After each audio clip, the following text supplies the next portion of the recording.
मी तुमच्या समोर एक गोष्ट सादर करणार आहे. माझ्या गोष्टीचे नाव आहे सकारात्मक विचारांची गुरुकिल्ली. एक भिकारी होता. तो नेहमी रेल्वेमध्ये भीक मागत असे. एकदा त्याला भीक मागता मागता एक सुटापुटातील श्रीमंत व्यक्ती दिसली. तो त्यांच्याकडे गेला. तर ते शेठजी त्याला म्हणले, अरे मी तर तुला कायम भीकच मागताना बघतो. तू इतरांना कधी काही देतोस तरी का?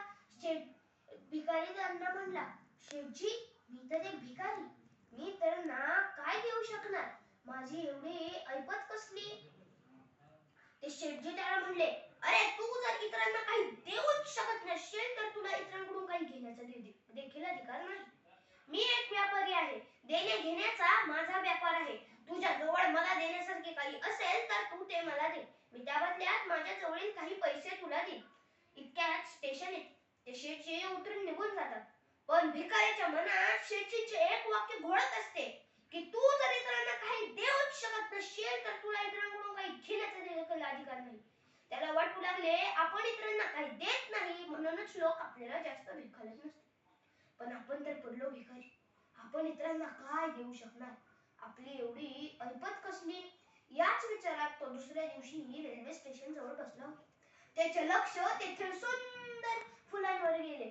त्याला वाटले जे आपल्याला भीक घालील त्याला ही फुल झाडांची फुले दिली तर काय हरकत आहे? त्याने ती फुले तोडली आणि आपल्या पिशवीत घालून तो रेल्वेत चढला. आणि आता हा त्याचा रोजचाच दिनक्रम झाला होता. जोपर्यंत फुले असत तोपर्यंत लोक त्याला भीक घालत असत. फुले संपली की लोकही भीक घालत नसे. एकदा त्याला ते शेठजी रेल्वेमध्ये पुन्हा दिसले. तो त्या शेठजींकडे गेला आणि म्हणला, शेठजी आज माझ्याकडे तुम्हाला देण्यासाठी फुले आहेत, फुले. शेठजी म्हणले, अरे वा, क्या बात है, तूही माझ्यासारखा एक व्यापारी झाला आहेस, व्यापारी.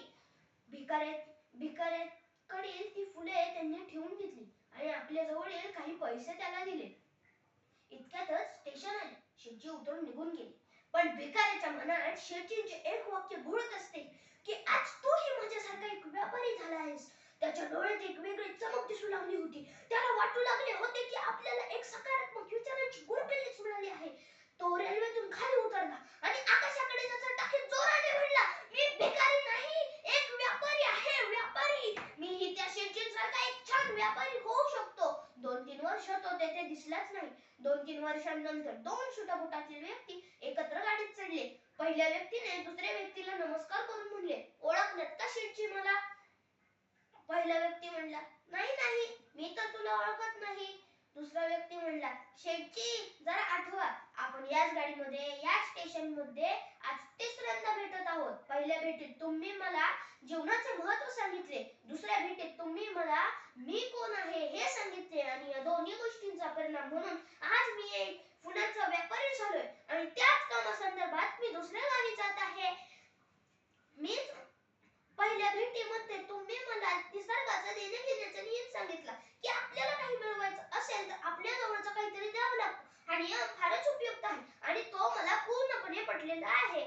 मी तुम्हाला नेहमी भिकारी समजत राहिलो. या पलीकडे मी काही विचारच केला नव्हता. मी जेव्हा व्यापारी असल्याचे मी समजू लागलो तेव्हा मी एक खरंच व्यापारी बनलो. दुसऱ्या भेटीत तुम्ही मला मी व्यापारी असल्याचं मला जाणून दिलं. मग मला असं पक्केपणे वाटू लागलं की मी भिकारी नाही, एक छान व्यापारी आहे, व्यापारी. हा आत्मविश्वास तुम्ही माझ्यात जागवला आणि म्हणूनच आज मी एक छान व्यापारी झालो आहे.